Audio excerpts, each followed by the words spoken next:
los Hebreos. Y esta mañana vamos a estudiar una primera parte de la sección que leyó el hermano Hans. Si ustedes pueden ver, la temática que vamos a tratar en 3 partes es ¿por qué el Hijo se humanizó? ¿Para qué?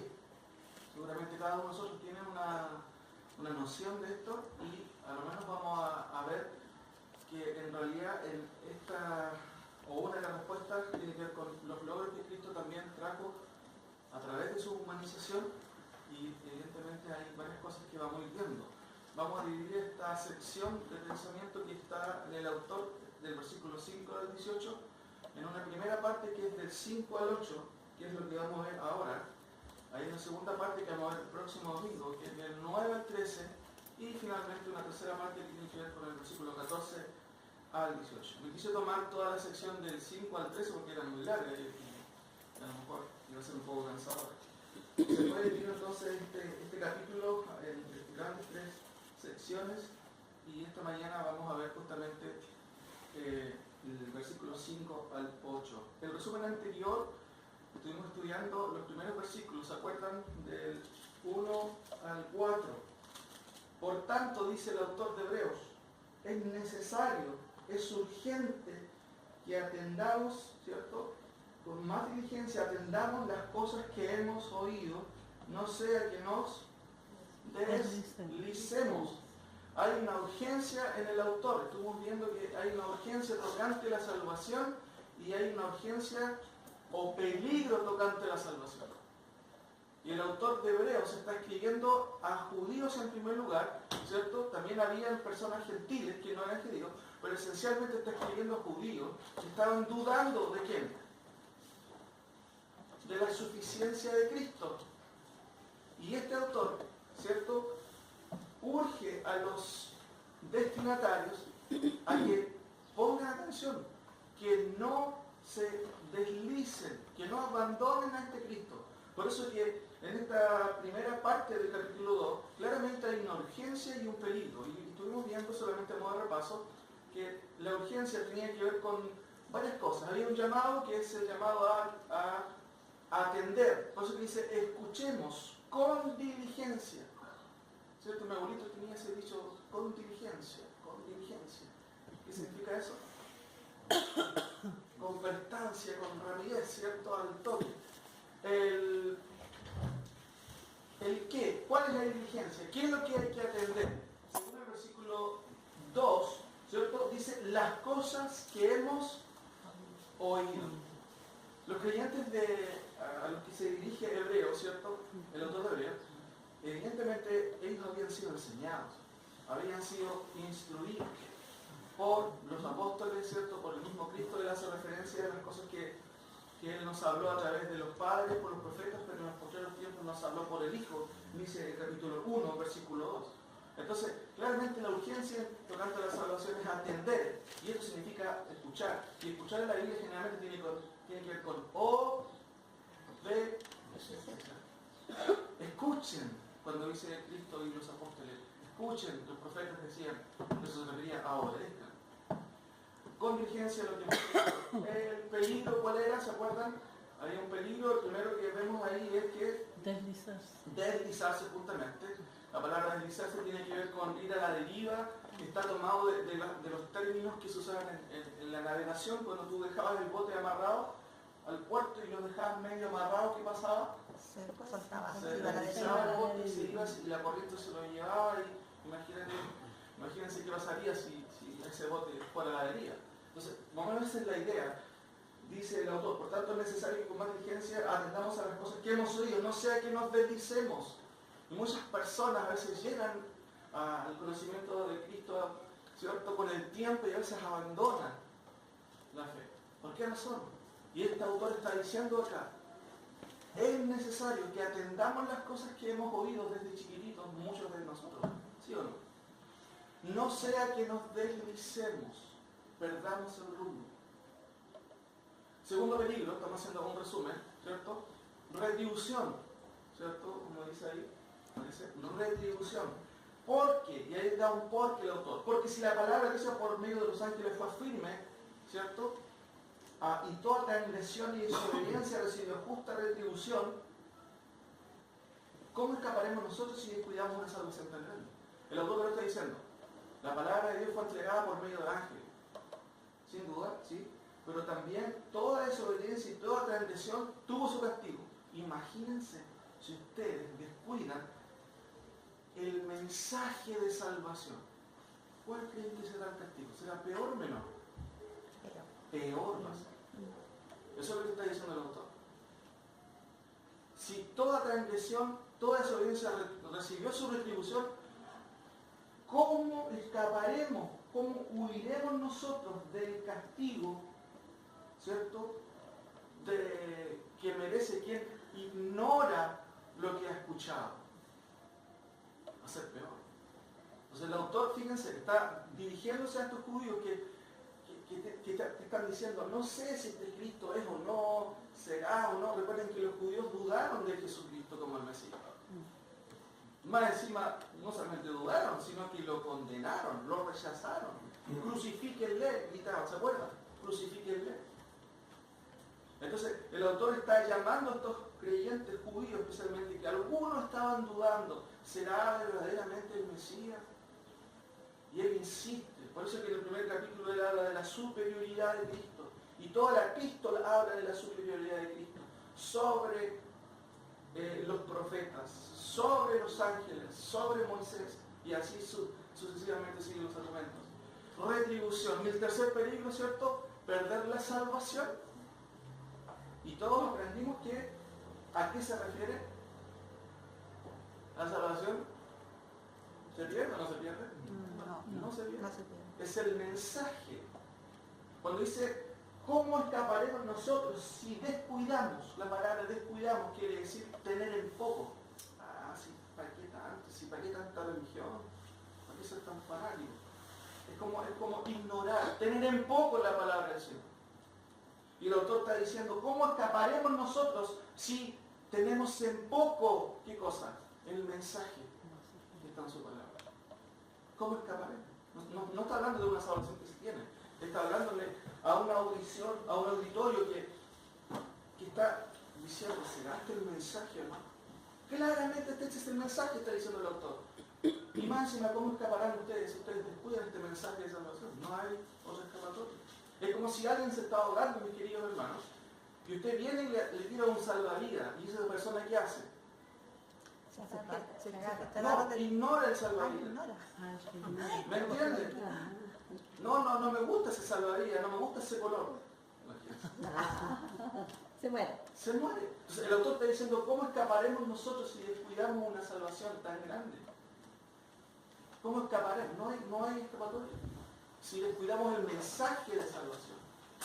La salvación no se pierde.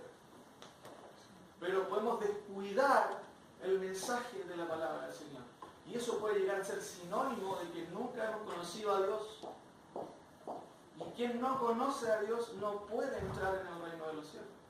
Recuerden que Jesús dijo a Nicodemo, un hombre religioso del judaísmo que se sabía todo el Antiguo Testamento, te es necesario nacer de nuevo, Nicodemo. ¿Cómo es eso, nacer de nuevo? Dice, ¿voy a entrar nuevamente en el estómago de mi mamá? No, él dice, no, es necesario nacer del agua, y es un símbolo de la palabra del Señor y del Espíritu. Es la persona quien abre y hace la operación sobrenatural en nuestros corazones, de abrir este corazón de piedra y transformarlo en un corazón de carne, que pueda escuchar a Dios, que pueda obedecer a Dios. Ahora, eso es lo que vimos en cuanto a los versículos del capítulo 2, 1 al 4. ¿Cómo escaparemos nosotros si descuidamos una salvación tan grande, la cual, habiendo sido anunciada primeramente por el Señor, no fue confirmada por los que le oyeron, certificando juntamente con ellos con señales y prodigios y diversos milagros y repartimiento del Espíritu Santo según su voluntad? Fíjense que los milagros nunca fueron un fin en sí mismo. No, eran señales para confirmar el mensaje. En el día de hoy hay sectores en donde se busca eso, ¿cierto? Venga aquí y va a ser sanado, pero tiene que depositar tanta cantidad de dinero. Nunca los milagros fueron un fin, no, mis queridos hermanos. Fueron simplemente una manera de confirmar que el Mesías era realmente el que decía el Antiguo Testamento. ¿Se acuerdan cuando Moisés hizo un montón de milagros también? Sí. Y eso en confrontación ¿a quién? Al que se creía el mayor gobernante de aquel momento, que era el faraón.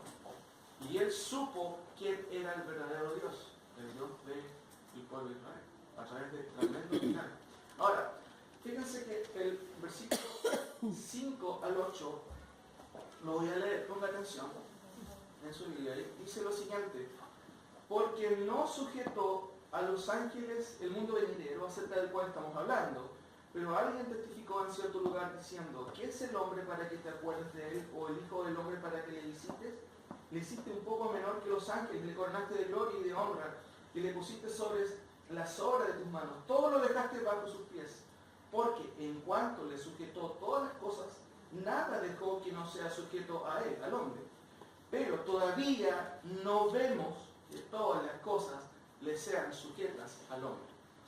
Esta primera parte no es muy fácil, ¿cierto? Como decía el hermano Hans, no es fácil de abordar. El autor ahí dice varias cosas, varias ideas, pero es necesario verlas por parte. Por eso es que vamos a tomar esta mañana del 5 al 8, porque del 9 al 13 es otro pensamiento. Ahora, fíjense en esta ilustración que les quiero dar.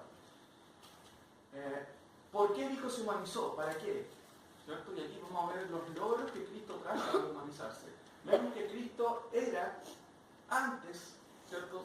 Existía antes y vino a nacer, ¿cierto? No empezó a existir en Belén, ya existía. ¿Qué sucede? Nos dice la Biblia que Él se humanizó, pero también que Él murió. ¿Quedó ahí? No, resucitó, ¿cierto? Como vamos a moverle ropa, permiso. ¿Cierto? Resucitó. ¿Y qué vemos después? Ascendió. ¿Qué vino a hacer durante esos 3 años y medio?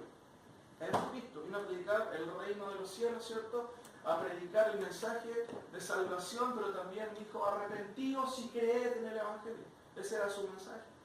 Vino por un tiempo. Estuvo aquí en la tierra.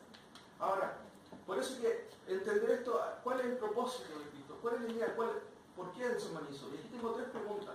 ¿Por qué el Hijo de Dios se hizo hombre? ¿Para qué? ¿Cuál fue el propósito? Segundo, ¿cómo concuerda su humillación con su gloria sublime, con sus prerrogativas anteriores? Recuerden que el autor de Hebreos, en el primer capítulo, estuvimos viendo que es creador, que Él es resplandor y la misma imagen de Dios, ¿cierto? Que Él está sentado ¿dónde?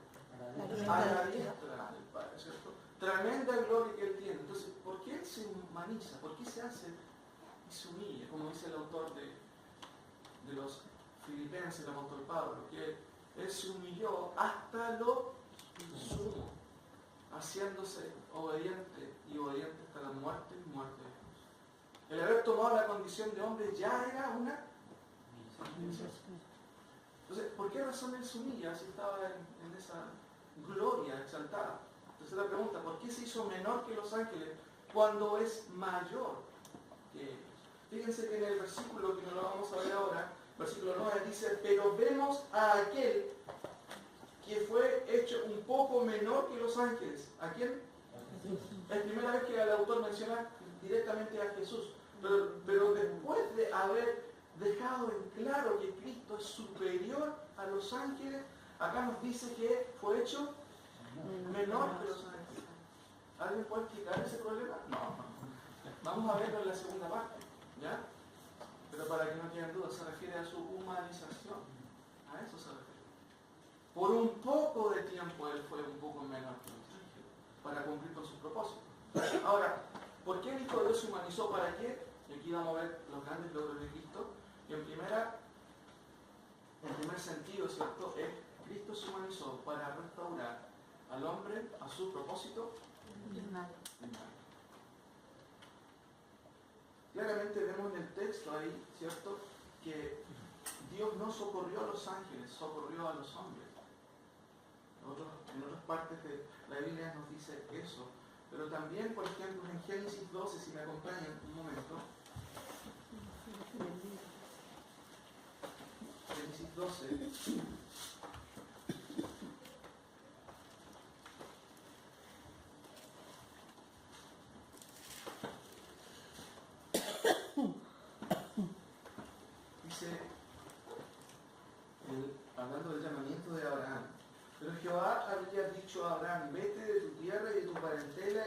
casa de tu padre a la tierra que te mostraré, y haré de ti, fíjense, una nación grande, y te bendeciré, y engrandeceré tu nombre, y serás de bendición.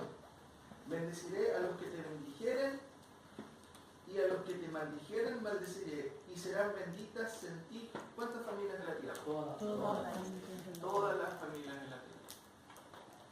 Evidentemente está implícito que Cristo iba a ser en quien todos íbamos a ser beneficiados, toda la humanidad iba a ser beneficiada. Ahora, Cristo se manifestó para restaurar al hombre su propósito primario. ¿Y cuál es el propósito primario? Que el hombre va a gobernar ¿con quién? Acompáñenme por favor a Daniel. Hemos visto algunas cosas tocantes a Daniel. Recuerden que siempre aprendemos lecciones de Daniel cuando somos niños, que el pozo de los leones y todo eso, ¿cierto? Pero Daniel es uno de los profetas que, de cierta manera, ha puesto las bases de las profecías tocantes a las últimas cosas. Especialmente, ¿cierto?, lo que es la semana o las profecías de las 70 semanas. Sin embargo, yo quiero que vayamos al capítulo 2, en donde Nabucodonosor tiene un gran sueño y nadie puede interpretar ese sueño. Pero había un joven en los centros bíblicos en aquellos días, ¿cierto?, que interpretó el sueño. No era centro bíblico, no. Pero era Daniel. Y no había nadie que pudiera interpretar ese sueño, pero sí había una persona. Evidentemente, esa persona lo hacía por simplemente el poder de Dios. Ahora, fíjense, vamos a leer en el versículo 36 al 45, saltando un poco el contexto que habla un poquito de la teología de Daniel, que es espectacular, uno podría decir. Por ejemplo, fíjense en el versículo 20. Y Daniel habló y dijo: sea bendito el nombre de Dios de siglos en siglos, porque suyos son el poder y la sabiduría. Está diciéndolo ahí frente a Nabucodonosor. Él muda los tiempos y las edades, quita reyes y pone reyes, ¿cierto? Da la sabiduría a los sabios y la ciencia a los entendidos. Él revela lo profundo y lo escondido, conoce lo que está en las tinieblas y con él mora la luz. A ti, oh Dios, de mis padres, te doy gracias y te alabo porque me has dado sabiduría y fuerza, y ahora me has revelado lo que te pedimos, pues nos has dado a conocer el asunto al rey. Y aquí viene, ¿cierto?, lo que tiene que ver con la interpretación del sueño, y específicamente el versículo 36, él relata justamente este sueño de esta estatua que ve el rey Nabucodonosor, ¿cierto?, construida de barro, de plata, de bronce, de hierro, y al final los pies de barro y mezclado con hierro. Sin embargo, esto también revela, por ejemplo, en el versículo 34, 32 más bien dicho, dice: la cabeza de esta imagen era de oro fino, su pecho y sus brazos de plata, su vientre y sus muslos de bronce. Recuerden que él está interpretando el sueño de Nabucodonosor, que ve una tremenda estatua. Sí. Sus piernas de hierro, sus pies de parte de hierro y en parte de barro cocido. Estaba mirando hasta que una piedra fue cortada, no con mano, e hirió a la imagen en sus pies de hierro y de barro cocido y los desmenuzó. O sea, él ve la visión de esta gran estatua, pero también vio una piedra que parte a esta estatua. ¿Qué pasa? Evidentemente la estatua cae. Según el versículo 65 dice: entonces fueron desmenuzados también el hierro, el barro cocido, el bronce, la plata y el oro, y fueron como el tamo de las eras del verano, y se los llevó el viento, sin que de ellos quedara rastro alguno. Más la piedra que hirió la imagen fue hecha un gran monte que llenó toda la tierra. Hay lenguaje profético en eso, ¿cierto? Y fíjense del 86 en adelante, y esto es lo que quiero que pongamos atención. Este es el sueño, también la interpretación de él, diremos en presencia del rey. Aquí está la interpretación, la tenemos que especular. Dice el 37 en adelante: tú, rey, eres rey de reyes, porque el Dios del cielo te ha dado reino, poder, fuerza y majestad. ¿Quién había dado el reino a Nabucodonosor? Dios, ¿cierto? Dios permitió eso. Sigue el versículo 38. Y donde quiera que habitan hijos de hombres, bestia del campo y aves del cielo, Él los ha entregado en tu mano y te ha dado el dominio sobre todo. Tú eres aquella cabeza de oro. Primera interpretación. Ve una estatua grande y ve la cabeza de oro. ¿Quién es esa cabeza de oro? Tú eres esa cabeza de oro, le dice Daniel. Y después de ti se levantará otro reino. No fueron palabras agradables para él, seguramente, ¿cierto? Porque eso estaba diciendo de que ese reino iba a terminar. Después, ¿cierto? Dice, será entre ti otro reino inferior al tuyo, y luego un tercer reino de bronce, el cual dominará sobre toda la tierra, y un cuarto reino será fuerte como hierro desmenuce, y rompe todas las cosas, desmenuzará y quebrantará todo. Y lo que vistes de los pies y los dedos, en parte de barro cocido de alfarero, y en parte de hierro, será un reino dividido. Más habrá en él algo de la fuerza del hierro, así como viste hierro mezclado con barro cocido, que es para nada una mezcla posible. ¿Ya? Y por ser los dedos de los pies, en parte de hierro y en parte de barro cocido, el reino será en parte fuerte y en parte frágil. Así como viste el hierro mezclado con barro, se mezclarán por medio de alianzas humanas, pero no se unirán el uno con el otro, como el hierro no se mezcla con el barro. Y en los días de estos reyes, porque esto está hablando de el último reino, ¿cierto? La confabulación humana, porque las partes de la estatua reflejaron los grandes imperios que hubieron: el babilónico, el persa, el griego y el imperio romano. Pero en los últimos días va a levantarse un reino, digamos así. Miren lo que dice acá. Y en los días de estos reyes, ¿cierto? Es que es el reino obviamente del anticristo. Dice, y en los días de estos reyes, el Dios del cielo levantará un reino que no será jamás destruido. ¿Cuál será ese reino que jamás será destruido? Cuando vayamos con Cristo. Muy bien. ¿Cuándo gobernemos con Cristo? En un reino Fíjense que dice, en los postreros días se levantará un reino que no será jamás destruido, ni será el reino dejado a otro pueblo. Este reino desmenuzará y consumirá a todos estos reinos, pero él permanecerá, ¿hasta cuándo? Para siempre. De manera que viste que del monte fue cortada una piedra no con mano, la cual desmenuzó el hierro, el bronce, el barro, la plata y el oro. El gran Dios ha mostrado al rey lo que ha de acontecer en lo por venir, y el sueño es verdadero y fiel su interpretación. Entonces Nabucodonosor supo la interpretación del sueño, pero en el sentido concreto iba a existir un reino que nunca iba a perecer. Fíjense lo que dice 1 Corintios 6, 2. Saltémonos por favor, también un salto que nos damos ahora, a la epístola de los Corintios. El autor, Pablo, está recriminando un poco a los corintios, que estaban un poco relajados moralmente hablando por los pecados que habían. Estaban muy relajados y había ahí un problema, ¿cierto?, de pecados que todos hacían la vista gorda, ¿cierto? Por ejemplo, en el versículo 5, capítulo 5 dice, de cierto, si oye que hay entre vosotros fornicación, y tal fornicación, cual ni aún se nombra entre los gentiles, tanto que alguno tiene la mujer de su padre. ¿Cuál era el problema? Una persona, ¿cierto? Un hombre tenía la mujer de su padre. 2. Y vosotros estáis envanecidos. ¿No deberíais más bien haberos lamentado para que fuese quitado del medio de vosotros el que cometió tal acción? ¿Cuál era la actitud que deberían haber tenido los corintios? Excomunión, ¿cierto?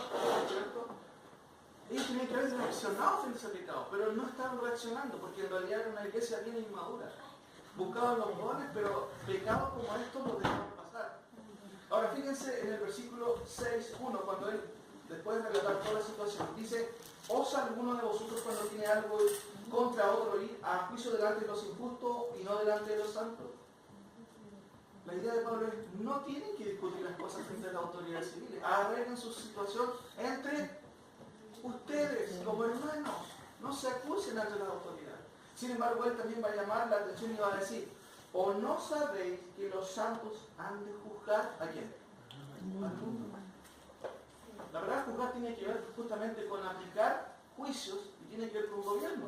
Fíjense lo que dice después. Y si el mundo ha de ser juzgado por vosotros, ¿soy indigno de juzgar cosas como estas? Cosas pequeñas. En el sentido, él nos está diciendo que el pecado sea pequeño, está comparándolo con los juicios que se van a llevar al final de los tiempos. Cuando Cristo sea el juez y nosotros seamos cojueces con ellos, o con Cristo más bien dicho. 3. ¿O no sabéis que hemos de juzgar a quién? A los ángeles. ¿Cuánto más las cosas de esta vida? Aquí no está hablando, hermanos, de juzgar prejuiciadamente. No. Jesucristo dijo en otra ocasión, juzgar con justo juicio.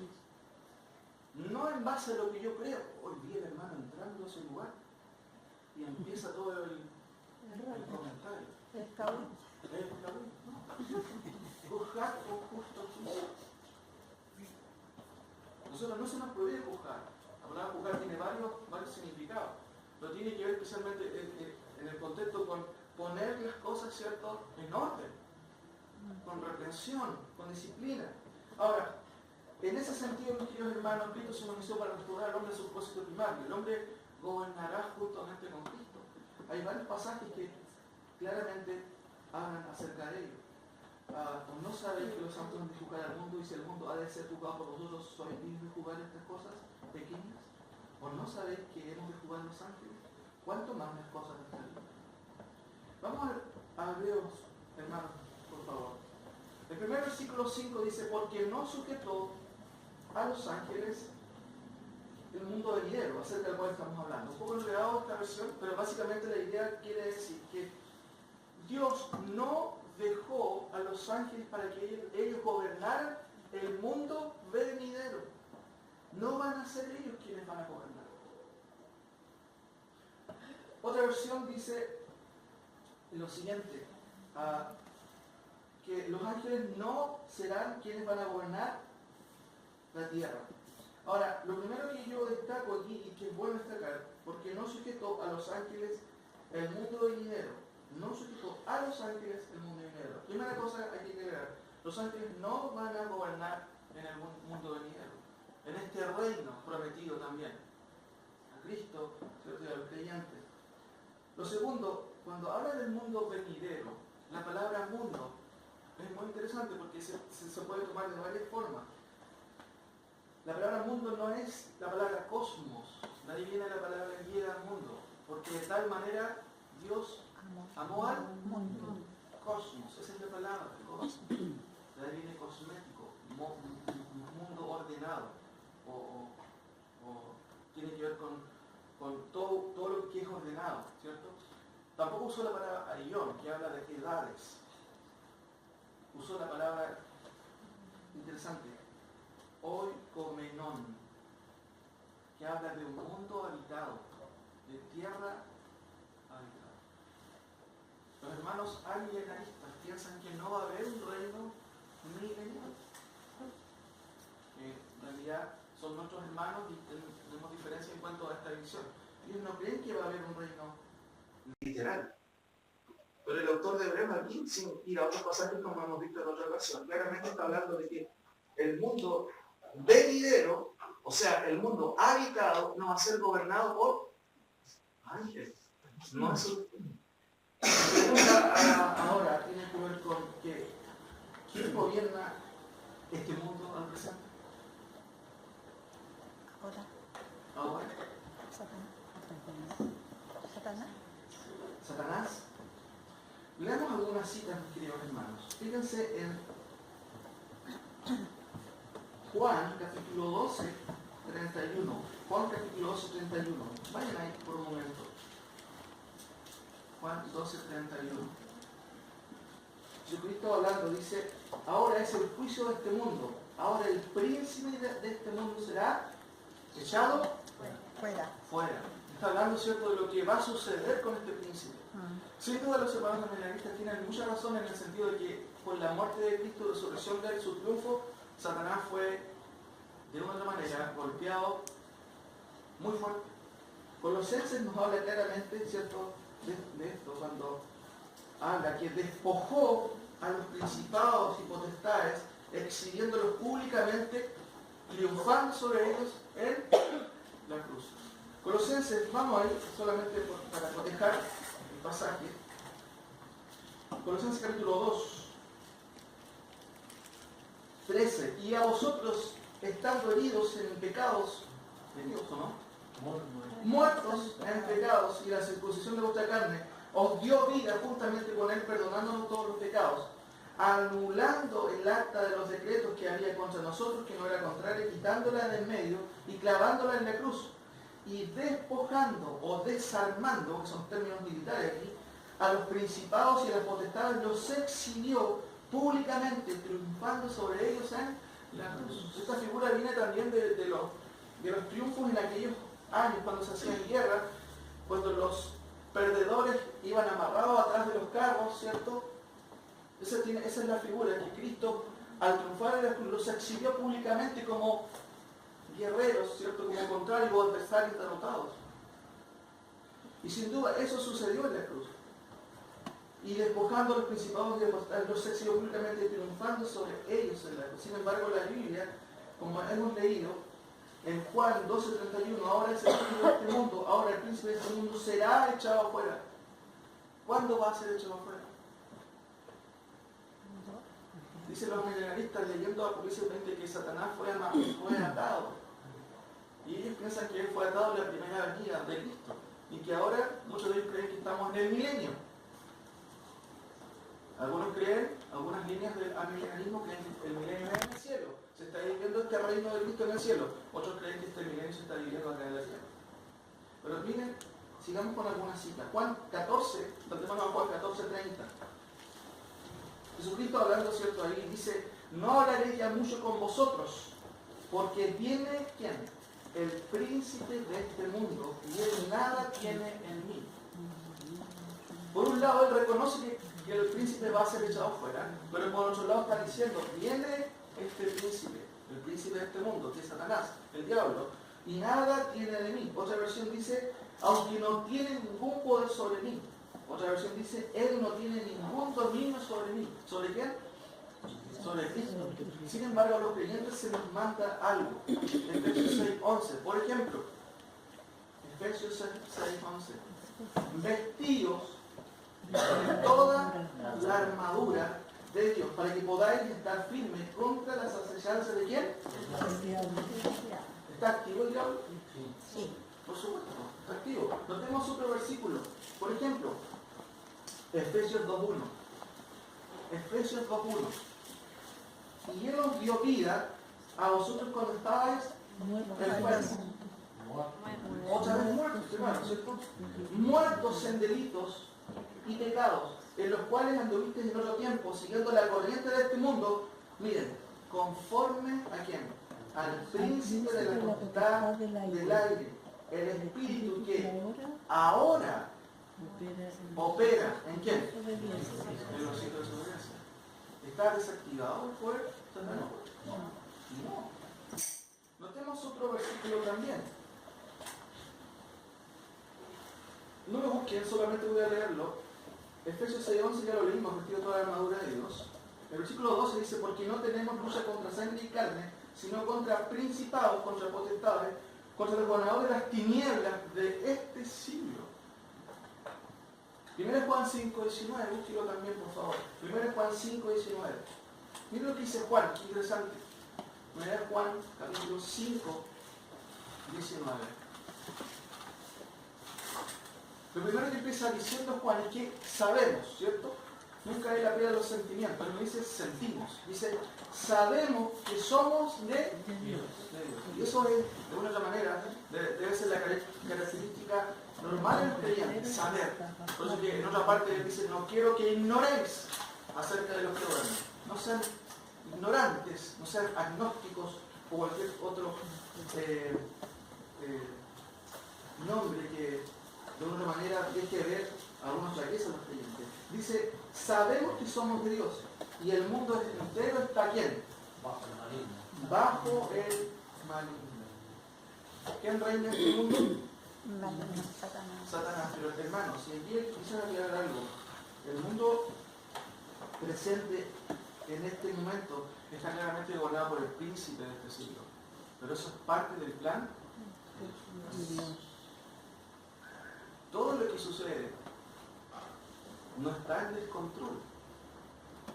¿Quién gobierna, en cierto sentido, este mundo? ¿Cierto? La moral del mundo, y claramente lo estamos viendo en nuestro país, cómo se está yendo abajo la moral en cuanto a un montón de cosas. Todo este tema de la ideología de género se está yendo tan fuerte en los colegios.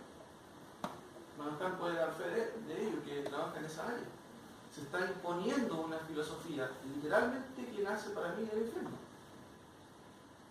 ¿Por qué razón? ¿Por qué los hombres detestan el modelo originario? Hombre y mujer. ¿No creo? Veía las noticias yo en Israel, imagínense, celebrando una fiesta de gays, lesbianas, en Israel. Increíble.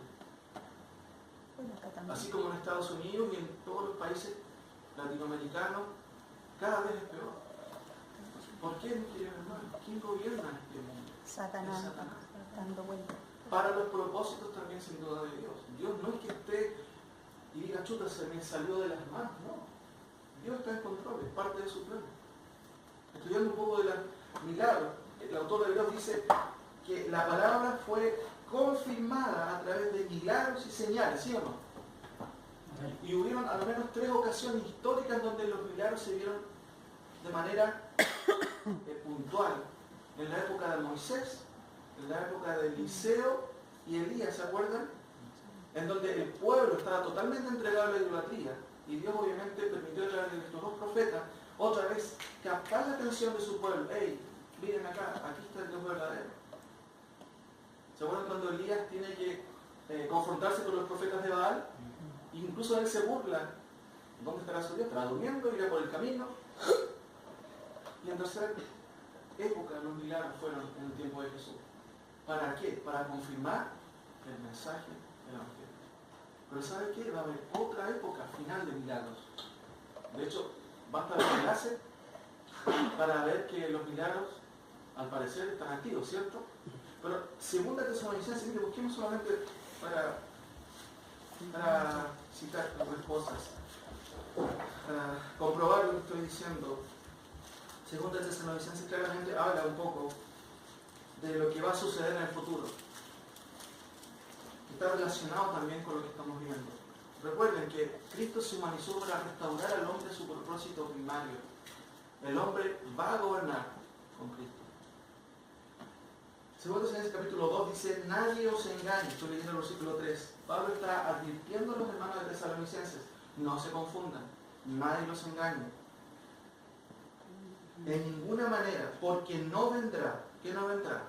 Él está explicando en el versículo 2 acerca del día de Jehová, la segunda venida de Cristo, un día terrible, día de juicios, donde Él vendrá, no como vino en la primera venida, manso y humilde, naciendo ¿dónde? En el pesebre.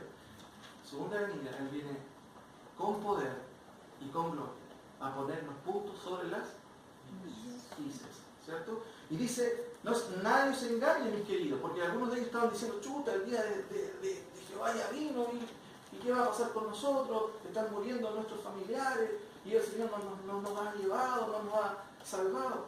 Esa era la noción que tenían los tesalonicenses. Y Pablo les aclara, le dice, no, nadie los engañe, no va a venir de ninguna manera sin que antes venga la apostasía. Y hay varios significados de ello. Pero en términos generales se reconoce la apostasía como una negación, una rebeldía. ¿A quién? Al gobierno de Dios, a la ley de Dios, tal cual lo estamos haciendo en nuestra sociedad. Tal cual. No vendrá sin que te venga la apostasía y se manifieste el que va a arreglar todo el problema económico y mundial del mundo. ¿Quién? El hijo de perdición, el cual se opone y se levanta contra todo lo que se llama Dios. Y es objeto de culto, tanto que se sienta en el templo de Dios y se hace pasar por Dios. Y Pablo les dice a ellos, ¿no se acuerdan que yo ya había hablado de esto con ustedes? Y ahora vosotros sabéis lo que lo detiene, a fin de que a su tiempo se manifieste. ¿Qué está diciendo el apóstol Pablo? Este mundo, tal cual usted lo ve en la televisión, está de una u otra manera en picada, ¿cierto? Hacia abajo. La moralidad cada vez más terrible. Pero hay algo que detiene esta amoralidad y inmoralidad también. Y Pablo dice, pero al presente hay algo que lo detiene, hasta que a su vez este sea quitado de en medio. Creemos que eso se refiere al Espíritu Santo, no que el Espíritu Santo se va a ir, sino que se va a salir de él en medio. Como le explicaba yo la otra vez, cuando uno quiere pasar una casa y un perro, ¿puedo pasar? No. Hasta que el perro sea quitado del medio. No es eliminado. Es quitado. Es quitado de en medio. Entonces, él dice, hasta que a su vez sea quitado del medio. Pero fíjense en el versículo 7, porque ya está en acción el misterio de la iniquidad. Ya en el tiempo de nuestras reminiscencias, en los últimos días, porque nosotros estamos viviendo los últimos días, ¿cierto? En ese tiempo Pablo ya está escribiendo en el primer siglo. ¿Saben qué? Ya está en acción el misterio de la iniquidad. ¿Ustedes saben que el gobierno tiene ministerios? Ministerio de Educación, Ministerio de Salud, pero está también el Ministerio de Iniquidad. Y se tiene de qué rato funcionando. ¿Y saben qué, mis queridos hermanos? Cada vez es peor la situación. Cada vez es peor. Todo este tema, no sé si lo han escuchado, con los baños transexuales, Sí. y una situación que se quiere imponer a los colegios. Y sigue sumando la situación, sigue sumando. Entonces, el tema, mis queridos hermanos, es que claramente nosotros estamos viviendo en un mundo que se está arreglando. No, todo lo ¿Se contrario. está volviendo a Cristo? Cada día. No estamos ni siquiera, como algunos hermanos estén viviendo un milenio, no. No estamos viviendo un milenio, estamos viviendo claramente el gobierno humano que está en contra de las leyes de Dios. Ahora, fíjense en el versículo 9, cuando habla un poco en el 8, dice, y entonces se manifestará aquel inicuo, este anticristo, a quien el Señor matará con el espíritu de su boca y destruirá con el resplandor de su venida. Inicuo cuyo advenimiento, cuya venida, es por obra de Satanás, miren, con gran poder y señales y prodigios mentirosos. No solamente Dios ha hecho milagros, ¿quién los va a hacer? Satanás. Y los ha hecho desde siempre. ¿Se acuerdan que Moisés luchó con los magos ahí, con los brujos de su tiempo? Y hubo una confrontación de poderes. Por eso Dios dio también a Moisés poder para que él y Faraón y el pueblo se diera cuenta. Este es el verdadero Dios. Lo cual, con la última plaga, obviamente, se dejó más que claro, la muerte de los primogénitos. Ahora, en el tiempo de Eliseo es lo mismo. Había profetas falsos que también hacían milagros. Pero en el último tiempo que estamos nosotros viviendo, también van a haber falsos milagros. Y miren lo que dice el versículo 10. Y con todo engaño de iniquidad para los que se pierden, por cuanto no recibieron el amor de la verdad para ser salvos. 11. Miren, por esto Dios, ¿quién es? El que envía un poder. Por esto Dios les envía un poder engañoso para que sigan creyendo ¿a quién? A la mentira. A fin de que sean condenados todos los que no creyeron a la verdad, sino que se complacieron en la injusticia.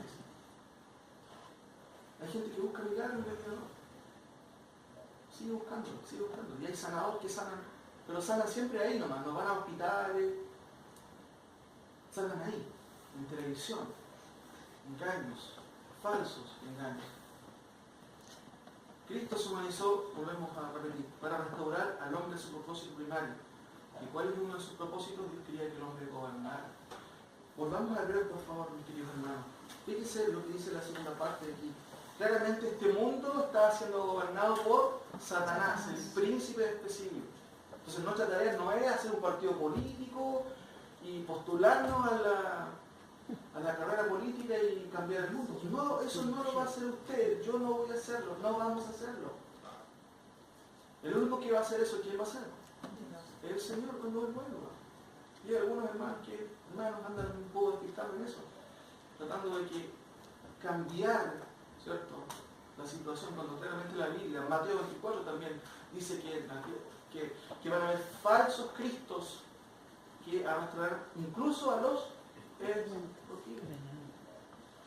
ahora, volvamos un poquito a Hebreos, porque no sustituyó a los ángeles el mundo venidero. No van a gobernar los ángeles en el mundo venidero. ¿Cierto? Acerca del cual estamos hablando. Pero alguien testificó en cierto lugar. Alguien, ¿quién será alguien? Por alguna razón el autor quiso decir alguien, pero eso fue David. Alguien testificó en cierto lugar. ¿Qué es el hombre? Esa es una gran pregunta. ¿Qué es el hombre? Una pregunta teológica y también antropológica. ¿Qué es el hombre? ¿Qué es el hombre para que te acuerdes de él? ¿O el Hijo del Hombre para que le visites? Citando los salmos, ¿cierto? Nuevamente el autor siempre está citando los salmos. ¿Qué es el hombre? Mis queridos hermanos, Hebreos está hablando de los logros de Cristo y la superioridad de Cristo. ¿Se acuerdan que la otra vez hablamos de la antropología del hombre? ¿Cuál es la condición del hombre? El autor de Hebreos no trata de explicarnos eso, simplemente trata de explicarnos qué es el hombre en base, ¿cierto?, a su argumentación. En este caso, está hablando que lo hiciste un poco menor que los ángeles, lo coronaste de gloria y de honra y lo pusiste sobre las obras de tus manos. Eso fue lo que Dios hizo en el inicio de la creación. Génesis 1:26 dice que Dios nos hizo a su imagen. Ahora, antes de explicar esto, no tenemos que perder de vista que el hombre también, desde el punto de vista de la Biblia, está depravado. Y en su momento hubo un consenso, incluso en la filosofía, en el humanismo, acerca de esto. Por ejemplo, hermano, el pastor Pelufo cita a varios autores que me llamaron la atención cuando él habla un poco de lo que es la depravación total, hablando del hombre. No significa que el hombre sea depravado en 100%, significa que cada área de su persona fue afectada por el pecado a tal modo que es imposible que de él nazca algo bueno y imposible que él busque a Dios, a menos que Dios lo rescate. Por ejemplo, me llama la atención, como le dije el hermano a Alejandro, hablando de su papá, él decía: mientras más conozco al hombre, más quiero a mi perro. No sé si he dicho que creo que se ha dicho, o lo he escuchado yo en otra ocasión. También él cita, por ejemplo, a Platón, que dijo: el hombre es un animal bípedo, sin plumas, hablando de la maldad del hombre. Citando a un autor, un ensayista español, Pedro Quirós, dice: ¿quién no se ha asustado al ver, ¿cierto?, al ver la maldad que es capaz de hacer uno mismo? ¿Quién no se ha asustado al ver lo que uno es capaz de hacer? Otro autor que cita a él, me llama la atención, también Miguel de Montaigne, un filósofo francés, dijo: no hay hombre tan bueno que, habiendo sometido todos sus pensamientos y acciones a las leyes, no mereciera la horca 10 veces en esta vida. Fíjense que él cita a la filosofía. En este tiempo ha cambiado un poco el tema. El hombre es bueno. ¿Quién lo hace mal? La sociedad. Cristo dijo que de dentro del corazón salen ¿qué cosas? Malos pensamientos, los homicidios, los adulterios, las guerras, la fornicación. ¿Cuál es el problema del hombre? ¿Su entorno o su corazón? Su corazón. Solo Dios puede cambiar eso. Ahora, ¿qué es el hombre? Y aquí el autor de Hebreos, ¿cierto?, nos remite al inicio. Dice: ¿qué es el hombre para que te acuerdes de él? ¿O el Hijo del Hombre para que le visites? Le hiciste un poco menor que los ángeles, te coronaste de gloria y de honra, y lo pusiste sobre las obras de tu mano. Todo lo sujetaste bajo sus pies. Porque en cuanto le sujetó todas las cosas, nada dejó que no sea sujeto a él. ¿Cuándo sucedió eso, mis queridos hermanos? En el Edén. Dios dejó todo en manos de Adán, que gobernase, que sojuzgase la tierra. ¿Y qué pasó? Entró el pecado. Pero el autor parece que sigue proyectándose y dice: mire, porque en cuanto le sujetó todas las cosas, nada dejó que no sea sujeto a él, pero todavía no vemos que todas las cosas le sean sujetas. El autor se proyecta y dice: bueno, eso fue el plan de Dios, pero aún no vemos que al hombre le sean sujetadas las cosas. Lo cual va a ocurrir ¿cuándo? Cuando reinemos ¿con quién? Con Cristo. Ahora, una breve explicación en cuanto a lo que tiene que ver con la restauración del hombre, que es el segundo punto y último punto. Recordemos, Cristo se humanizó para restaurar al hombre a su propósito primario. Primero, el hombre va a gobernar con Cristo. No sujetó a los ángeles para eso. Segundo, el hombre va a ser restaurado. Y claramente vemos en este pasaje. ¿Qué es el hombre? Pregunta el autor citando a los salmos, ¿cierto? ¿Qué es el hombre? Para que te acuerdes de él, o el Hijo del Hombre para que lo visites, que existe un poco menor que los ángeles, te coronaste de gloria y de honra, y te pusiste sobre las obras de tus manos. Todo lo sujetaste bajo tus pies. Ahora, notemos algunas cosas, porque me llama la atención un poquito. ¿Se acuerdan ustedes que estuvimos discutiendo un poco que en el primer siglo hubieron hombres que cuestionaron la deidad de Cristo? Uno de ellos fue Arrio. Ahí tenemos a Arrio, una foto de él, una ilustración, ¿cierto? Pero también estuvimos viendo que hubo un hombre que se llamaba Atanasio que dio la deidad de Cristo. ¿Qué es el hombre? Entendamos quién es primero Cristo, o recordemos quién es Cristo, porque esto es un poco interesante. En primer lugar, usaron dos términos, ¿cierto? Él habló de homo y usios, o como le da la palabra, la O con la U se lee U, porque es un diptongo, entonces leemos homo y usios. Arrio y Atanasio usó la palabra homo usios. ¿Cuál es la diferencia? Homo en la primera parte significa igual y homoi similar. Arrio decía que Cristo era similar a Dios, pero Atanasio dijo, no, compadre, Cristo es igual a Dios, la misma esencia. Es lo que vimos en los primeros versículos, ¿se acuerdan? Él es el resplandor de su gloria y la imagen misma de su sustancia. Entonces, ¿qué sucedió? Usia tiene que ver con sustancia. Arrio, el primer testigo de Jehová, porque de ahí se basa toda esta doctrina, que Cristo fue creado, él decía eso. No, Cristo no puede ser igual a Dios. Él fue homo y usios, similar a Dios, pero no es Dios. Y Atanasio va y dice, no, Cristo es igual a Dios. Entender quién es Cristo es necesario para entender qué es el hombre. ¿Qué es el hombre? ¿Cuánto vale ante Dios? Génesis 1.26. ¿Cómo dice? Busquen por favor Génesis 1.26, porque esto es interesante y tiene que ver con lo que estamos viendo. Recuerden, las herejías vienen desde el comienzo, ¿cierto? Génesis 1.26. ¿Quién es el hombre? Pregunta el autor de Hebreos, para que te acuerdes de él. Y Génesis 1.26 dice claramente, hagamos al hombre a nuestra imagen, ¿cierto? ¿Qué más dice? Conforme a nuestra semejanza. Conforme a nuestra semejanza. Entonces, aquí hay una cosa que tenemos que tener claro. Entonces dijo Dios, hagamos al hombre a nuestra imagen y semejanza, conforme a nuestra semejanza. Hay dos palabras que usa el autor aquí en Génesis, que es la palabra teselén, en hebreo, que significa parecido en apariencia, o digamos así, semejante, pero no igual a Dios. ¿Me entienden? Segunda palabra, porque ahí dice imagen y semejanza. La palabra semejanza es la palabra demut en hebreo, y significa también retrato, patrón, semejanza. ¿Por qué digo esto? Porque al presente hay un sector también sectario que dice que nosotros vamos a ser dioses. ¿Saben quiénes son ellos? Porque somos igual a Dios. Y es la doctrina mormona. Desde el Génesis nosotros sabemos que Dios nos hizo a su imagen, pero eso no significa que nosotros seamos igual a Dios. Permítame leer un poquito Doctrinas y Convenios, que es el segundo libro autoritativo de la Iglesia Mormona. Mire lo que dice en la siguiente cita, hablando acerca del hombre. ¿Esos son los mormones? Exacto, los mormones. Es la creencia Nunca lo he mormona. escuchado.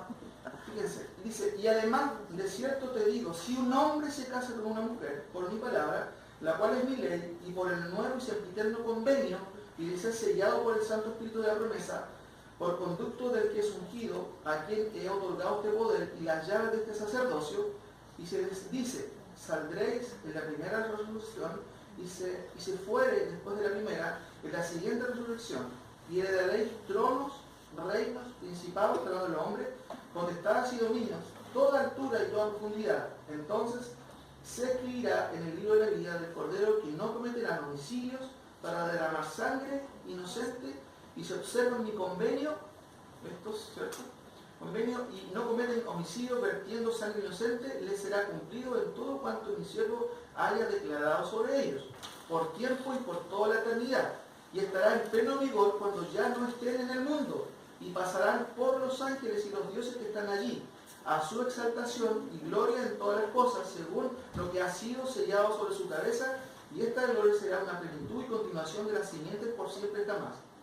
Fíjense aquí, entonces serán dioses, porque no tienen fin, por consiguiente existirán de eternidad en eternidad, porque continúan, entonces estarán sobre todo, porque todas las cosas les están sujetas. Entonces serán dioses porque tienen todo poder, y los ángeles están sujetos a ellos, a los hombres. ¿Qué creen los mormones? Que los hombres serán o van a ser Dios. La Biblia no dice eso, no es ahí que nosotros somos dioses. Fíjense, y Dios dijo, hagamos al hombre a nuestra imagen. Muchos creen que cuando dice hagamos, Dios está hablando a los ángeles. Y ya lo vimos en clases pasadas. No, Él está hablando con su consejo trinitario. Hagamos al hombre a nuestra imagen. ¿Y a qué se refiere? Hermano, Dios es espíritu. Juan dice, a Dios nadie le vio jamás.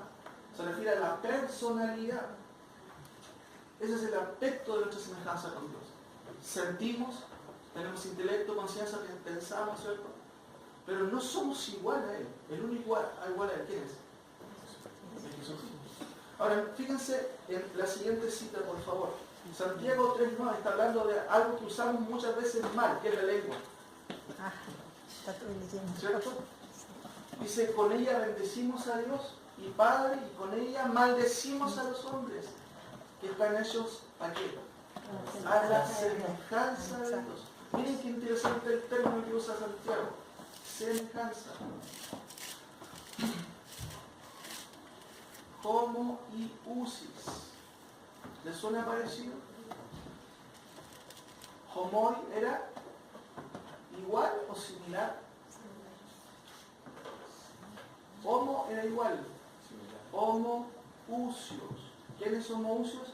Cristo es igual en esencia y sustancia al Padre. Pero el hombre es semejante.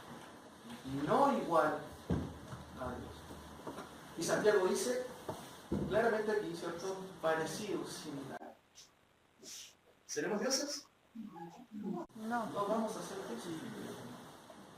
No podemos aspirar a ser dioses como lo enseña la doctrina mormona. Dios nos creó a su imagen, pero solo Cristo es igual a Dios, como leímos recién. Ahora, recapitulando un poco, mis queridos hermanos, fíjense que, aparte de que Dios, ¿cierto?, va a restaurar al hombre su propósito, el hombre va a gobernar con Cristo. Segundo, el hombre va a ser restaurado, ¿cierto?, a su condición inicial. ¿Cuál fue su condición inicial? Dios nos hizo un poco menor que los ángeles. Fíjense, ahí está. Cristo es superior, es igual a Dios. Después vienen los ángeles y nosotros estamos debajo de los ángeles. Nos coronó de gloria y nos puso sobre todas las cosas. Vino el pecado y lo reinó. Pero por un lado vemos la depravación total del hombre, pero por otro lado vemos la exaltación del hombre. La última cita que quiero leer es Salmos 8, por favor. Salmos 8, que tiene que ver justamente con lo que es la gloria, si podemos decir, en sus aspectos obviamente limitados del hombre. La gloria del hombre. Salmos 8, 4 en adelante. Fíjense que el autor de Hebreos cita esta cita, dice, digo, ¿qué es el hombre para que tengas de memoria? ¿Y el Hijo del Hombre para que lo visites? ¿Se da cuenta que es lo mismo que cita el autor de Hebreos? Sí. Dice, lo has hecho poco menor que los ángeles. Tengamos claro eso, no va a ser igual a Dios. Y lo coronaste de gloria y de honra, le hiciste señorar sobre las obras de tus manos, todo lo pusiste debajo de sus pies, ovejas y bueyes, todo ello y asimismo las bestias del campo, las aves de los cielos y los peces del mar, todo cuanto pasa por los senderos del mar. ¿Qué había dejado Dios debajo del hombre? Toda la creación. ¿Qué pasa cuando usted quiere, no sé, digámoslo así, no sé, arrear un grupo de animales? Le obedecen al tiro, ¿no? No. Bueno, los que trabajan en el campo seguramente tienen sus formas de hacerlo. Cuando hay un perro mañoso, ¿se somete a usted? No. Por causa del pecado. Todo se echó a perder. Pero mis queridos hermanos, y con esto termino. El último versículo de Hebreos dice, pero aún no vemos que todo le sea puesto bajo sus pies. Ese es el último versículo, fíjese, 8, parte B. Porque en cuanto le sujetó todas las cosas, nada dejó que no sea sujeto a él. Claro, ¿cuándo fue eso? En Edén. Pero echó el pecado y cambió todas las cosas. Pero, por eso que él dice, pero todavía no vemos. La palabra vemos, interesante, viene de una palabra que está relacionada con óptico, y de ahí viene óptica. Es algo objetivo, es algo real que va a suceder. Que las cosas van a ser vueltas y entregadas, no a los hombres, sino a los hijos de Dios, cuando reinemos con Cristo. Por eso dice, pero todavía no vemos que todas las cosas le sean sujetas. Y aquí empieza el segundo pensamiento, y eso va a ser ya para el segundo tema, cuando el autor aquí dice, pero sí vemos a aquel que fue hecho un poco menor que los ángeles, a Jesús por un momento y en su condición de hombre, ¿cierto? Coronado de gloria y de honra a causa del padecimiento de la muerte, para que por la gracia de Dios gustase la muerte por todos. Por un lado vemos el desastre humano, mis queridos hermanos, pero por otro vemos el rescate de Cristo, que restaura todas las cosas. Entonces, Cristo se manifestó para restaurar al hombre en su propósito primario. Eso es lo que primero vemos. El hombre va a gobernar con Cristo. ¿Quién gobierna hoy? Satanás. Hoy, hermano, gobierna Satanás, no el hombre. Pero todo bajo el control de ¿quién? De Dios, que es parte de sus planes. Y segundo, el hombre será restaurado a su condición inicial. Y estas son las conclusiones de este sermón. El mundo venidero no será gobernado por los ángeles, claramente. Ahora, sin duda, luchamos con huestes de maldad espirituales, ¿cierto? Y recuerden, no tenemos que asociar la guerra espiritual con las posesiones demoníacas necesariamente hablando. Segunda Corintios habla de fortalezas que se levantan en contra del conocimiento de Dios. Y ahí tiene que ver con conceptos más de ideas que se levantan contra Dios. De hecho, Pablo en 2 Timoteo 4 habla de doctrina de demonios. ¿Sabe usted que los demonios estudian? ¿Qué hace? ¿De dónde cree que viene la ideología de género? Es que allá. ¿De dónde viene? Son ideas que el mundo está plasmando y quiere imponer a la sociedad. ¿De dónde vienen esas religiones? O sea, hermano, el Satanás tiene sus escogidos también, los que trabajan para él, o sea, que le hacen caso en todo. No sé. Bueno, la Biblia dice que este mundo está bajo el maligno. Toda la persona que no ha sido regenerado, llamado, liberado por Cristo, es gobernado por Satanás. De alguna otra manera. O sea, por eso tenemos que estar con nuestra coraza, nosotros, para Exacto, defendernos de tomar nuestras armaduras. Por eso Efesios dice tomar la armadura de Dios. Sí. Segundo, conclusión. ¿Habrá un reino terrenal? ¿Sí o no? Por supuesto. Sí. Habrá un reino terrenal. Realmente el autor dice, porque no sujeto a los ángeles el mundo venidero. Recuerden, el mundo, habla del mundo habitado. No, ellos no van a gobernar. Cristo va a gobernarlo con sus escogidos. Tercero, Dios se acordó del hombre y lo visitó. El salmista dice, ¿qué es el hombre para que te acuerdes de él? ¿O el hijo del hombre para que lo visites?